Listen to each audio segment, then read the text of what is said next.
Glória a Deus, a paz a todos. Aqui é o pastor Sidney e eu tenho uma palavra do céu para o seu coração. Antes, eu quero que você deixe o seu like no vídeo. Eu quero que você deixe o seu comentário aí, coloque o seu nome e o nome da sua família no final do vídeo, aqui no final da ministração. Eu quero orar por você. Eu quero que você se inscreva no canal, caso você não é inscrito, e que você compartilhe com 5 pessoas ou mais esse vídeo. Deixa Deus usar a sua vida. Aqui no livro de João, capítulo 15 e versículo 16, está escrito assim: Não fostes vós que me escolhestes a mim, pelo contrário, eu vos escolhi a vós outros, e vos designei para que vás e deis fruto, e o vosso fruto permaneça, a fim de que tudo quanto pedirdes ao Pai em meu nome, Ele vos conceda. Glória a Deus. Quem está falando aqui é Jesus Cristo, a videira verdadeira.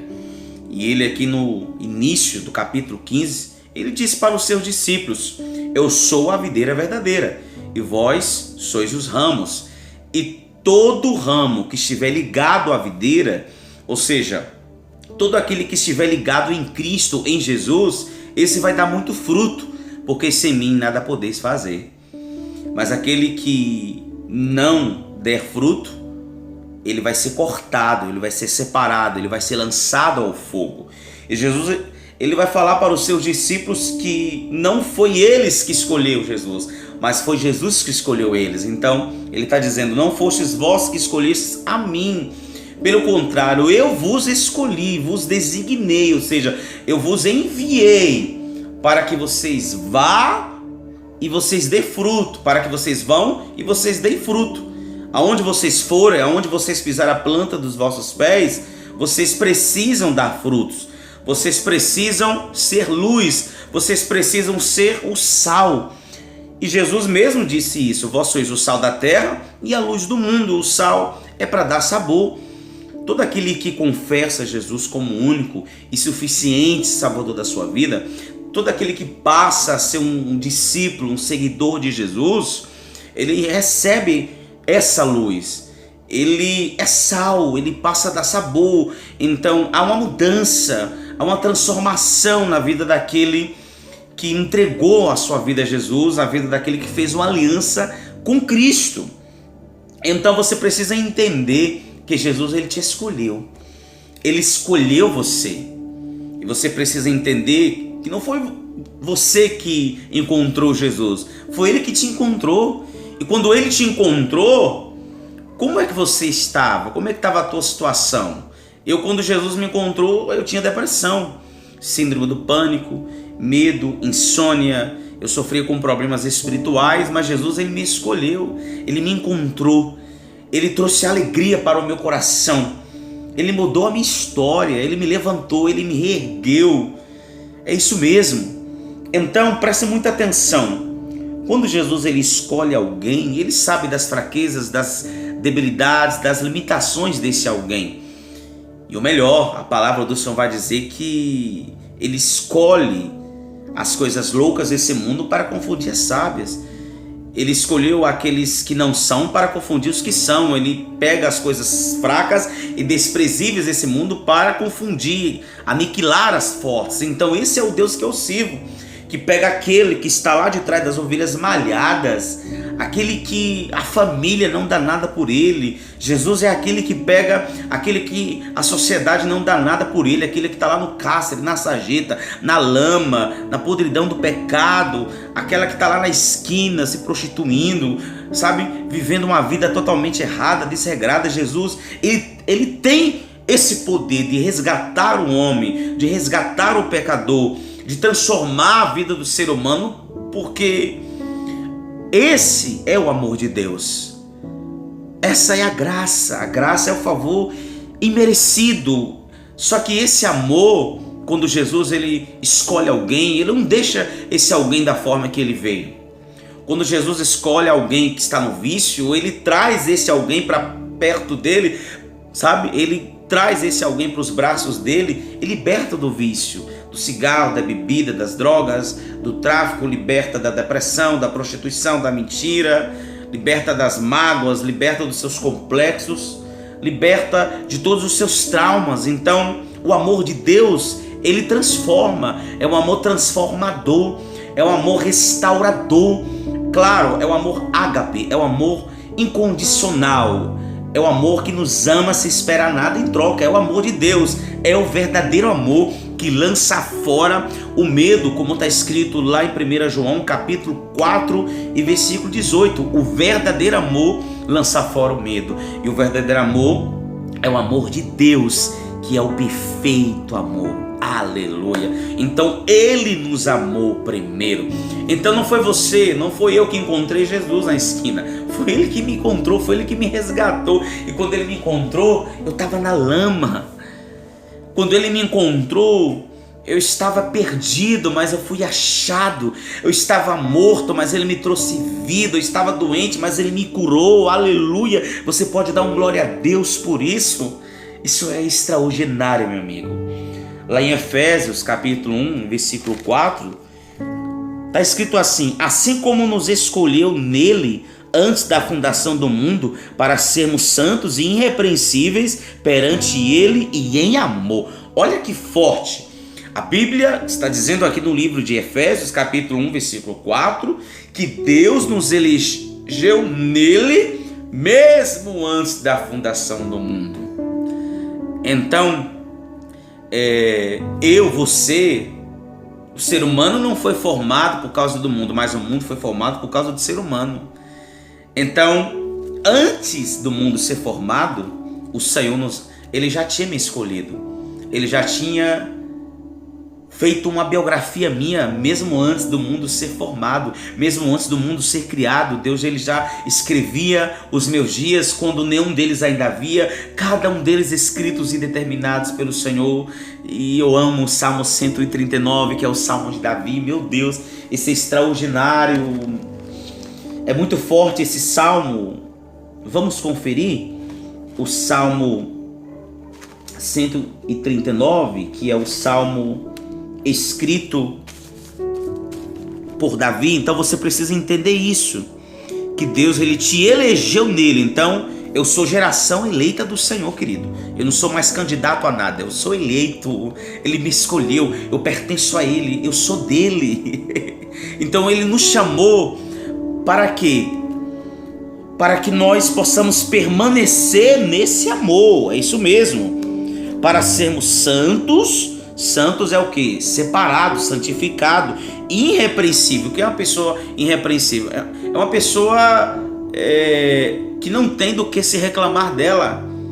É isso mesmo. Quando uma pessoa ela é aperfeiçoada em Deus, é como está escrito lá no livro de Gênesis, que quando Deus aparece para Abraão, por meio de uma visão, Deus ele fala para Abraão: Abraão, eu sou o teu escudo e o teu galardão será sobremodo grande. Abraão, anda na minha presença e ser perfeito. Então, quando eu ando na presença de Deus, quando eu me santifico, é isso mesmo, quando eu passo a, buscar mais a presença de Deus, orar mais, jejuar mais, me santificar, orar nas madrugadas, jejuar, ir à igreja, buscar a presença de Deus, então eu estou sendo santificado, estou me fortalecendo e eu passo a ser uma pessoa, um servo irrepreensível, alguém de que não tem do que se reclamar, ou seja, onde Deus ele tem um prazer, alegria de olhar para mim e dizer: o meu filho, ele me agrada. Deus ele quer ter esse prazer de olhar para você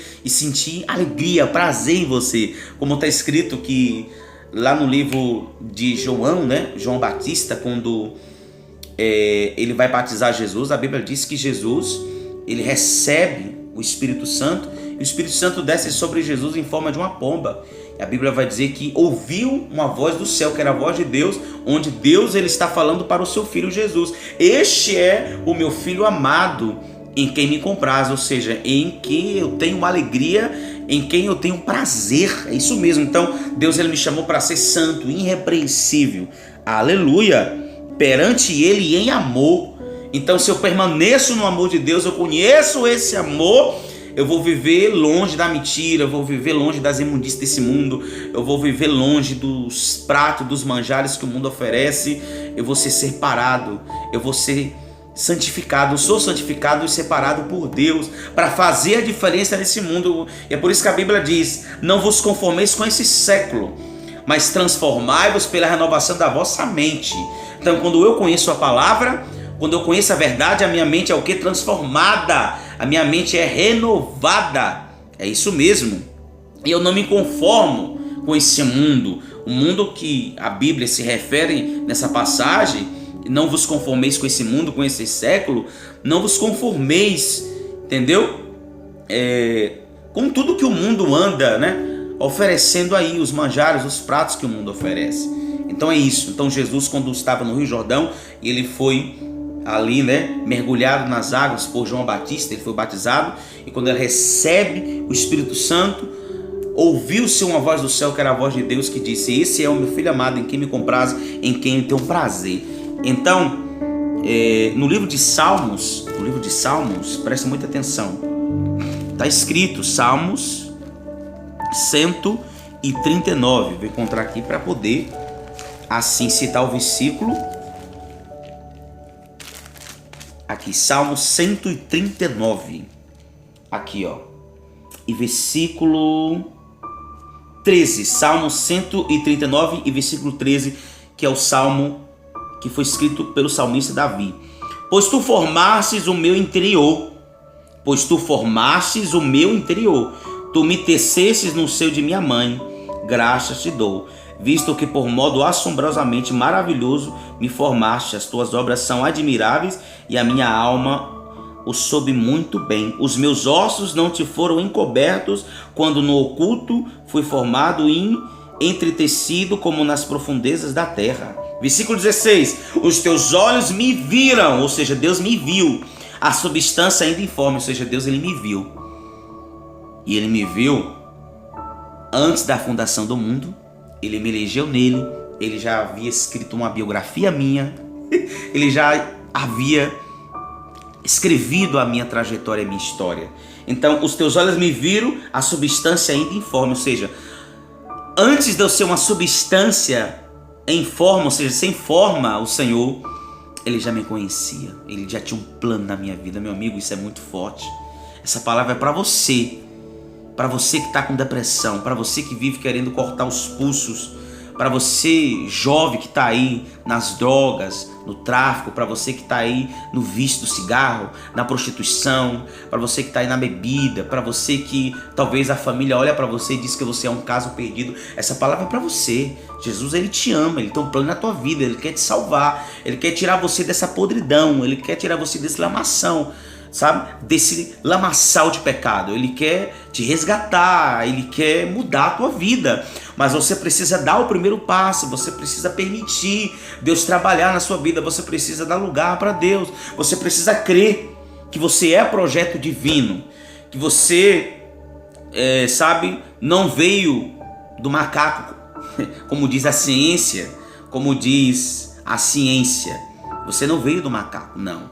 Você é imagem e semelhança de Deus. Deus, ele me criou, ele nos formou, ele formou o homem lá no jardim do Éden. Ele criou o homem com as suas próprias mãos e soprou no homem o fôlego da vida. É isso mesmo, ele criou o homem à sua imagem e à sua semelhança. Então, se eu sou imagem e semelhança de Deus, eu fui formado, criado para glorificar a Deus e andar na presença de Deus, servir a Deus. Então, quando você entende isso, os teus olhos me viram, a substância ainda informe. Salmo 139 e versículo 16. E no teu livro, ou seja, no livro de Deus, foram escritos todos os meus dias. No livro de Deus foram escritos todos os meus dias. Então, se hoje você está vivendo dias de aflições, dias de dificuldades, se você está vivendo adversidade, se você está vivendo um momento de tribulação, se você está aí passando pelo vale, se você hoje se encontra sozinho, os amigos te abandonaram, talvez mandaram você embora do emprego, do trabalho, você está desempregado, endividado, você talvez está aí no fundo do poço, a sua vida está no lamaçal, você que se afastou, saiu da igreja, abandonou a fé, largou Jesus, saiba que Deus, ele te ama, ele tem um plano na sua vida, ele te elegeu, ele te escolheu e ele quer sim restaurar e mudar a tua história. Então, no teu livro foram escritos todos os meus dias, cada um deles escrito e determinado. Meu Deus, isso é muito forte. Quando nenhum deles ainda havia, quando nenhum deles havia ainda, né? Ou quando nenhum deles ainda havia. Então, isso é muito forte. Não preciso mais falar nada para você. Só preciso que você creia, que você entenda que você foi chamado para dar fruto, que você foi chamado para fazer diferença. E a pergunta é: qual o fruto que você tem dado dentro da sua casa? Qual fruto que nós temos dado na igreja, no meio da nossa família? Será que nós temos feito a diferença nessa nação, nesse mundo? A igreja foi chamada para fazer diferença. A igreja precisa fazer a diferença nesse mundo. Então, quem olhar para mim precisa ver Cristo na minha vida. Quem olhar para você precisa ver Cristo na sua vida. E você vai ganhar a sua família para Jesus não com palavras persuasivas, mas através do seu testemunho, mas através do seu testemunho de vida, da sua transformação. Então, crê nessa palavra em nome de Jesus. Eu quero orar por você que está depressivo, quero orar por você que talvez é um jovem ou uma jovem que vive uma vida desregrada, longe dos caminhos do Senhor, e você sabe que você precisa sair dessa vida, e talvez você não tenha forças de largar o pecado, você não tem forças de largar a mentira, você não tem força de largar a bebida, o cigarro, você não tem força de largar a prostituição, você não tem força de largar, sabe, essa vida que você está indo, que você está seguindo aí, mas com a força de Deus, eu tenho certeza que Deus ele vai te levantar. Eu tenho certeza que Deus ele vai fazer na sua vida aquilo que ele fez na vida do filho pródigo. Quando o filho pródigo ele pede a parte da herança, ele sai da casa do pai, ele gasta tudo com festa, com farra, ele se vê sozinho, sem dinheiro, sem amigos, sem ninguém, e longe do pai. Agora ele está ali cuidando de porcos e desejando comer a própria comida dos porcos, mas a Bíblia diz que ninguém lhe dava nada. Mas a Bíblia vai dizer lá no livro de Lucas que o filho pródigo, ele caindo em si, ele vendo aquela situação, sabe, aquela vida que ele estava, ele disse: levantar-me-ei e vou ter com meu pai, e ainda que ele me trate como um dos seus jornaleiros, como um dos seus trabalhadores, para mim já basta. Mas o pai já estava esperando o filho voltar. E quando o pai está ali na janela vendo o filho voltar, ele já estava de braços abertos esperando o filho voltar, e disse: esse meu filho estava perdido e foi achado, estava morto e reviveu. E o pai preparou uma grande festa para o seu filho, um grande banquete. Então hoje Deus prepara um grande banquete para você que está voltando. Se você deseja voltar para os braços do Senhor, levanta as tuas mãos, eu quero orar por você. Eu quero clamar a Deus em favor da sua vida, porque Deus vai entrar no seu coração, Ele vai curar a sua alma, Ele vai curar todos os seus traumas e Ele vai mudar a tua história em nome de Jesus. É momento de oração, vamos orar, vamos falar com Deus. É momento de oração. Vamos todos falar com Deus. Pai, hoje eu quero orar por essa pessoa que está voltando para a tua casa, voltando para a tua presença, voltando para os teus braços. Meu Deus, esse teu filho que estava perdido e foi achado, estava morto e reviveu. Esta pessoa que estava fraca, fragilizada, debilitada, desanimada, longe dos teus caminhos, essa pessoa que havia deixado de orar, de buscar o Senhor, de meditar na palavra, de ir à tua casa, essa pessoa que estava se sentindo fraca espiritualmente falando, Pai, fortalece, levanta, encoraja, cura, dá ânimo, Senhor, traz um avivamento sobre esse coração, faz o coração dessa pessoa queimar pela tua presença, porque o fogo arderá continuamente sobre o altar e não se apagará. Acende a chama, Senhor, reaviva a tua igreja, fortalece o teu povo e abençoa os teus filhos, cura aquele que está doente, aquele que está enfermo, aquele que foi desenganado pela medicina, aquele que está na UTI, aquele que está sobre uma cama, sobre um leito de enfermidade. Visita agora, Jesus. Começa a curar, libertar, quebrar as maldições hereditária, mandada, proferida, repreendendo todo o laço do passarinheiro, trazendo proteção, trazendo paz, alegria, bênção sem medida sobre esta vida, sobre esse lar. E aqueles que hoje estão voltando, estão se reconciliando com o Senhor, meu Pai, perdoa os pecados dessa pessoa, em nome de Jesus, lava ela com teu sangue, escreve o nome dela no livro da vida, em nome do Pai, do Filho e do Espírito Santo. Amém. E graças a Deus. Deus abençoe. Eu fico por aqui e eu quero que você não se esqueça de dar o like no vídeo, não se esqueça de você deixar o seu comentário, não se esqueça de você tocar o sininho das notificações, não se esqueça também de se inscrever no canal e de compartilhar para 3, 4, 5, 10 pessoas ou mais. Deus abençoe, forte abraço. Até lá.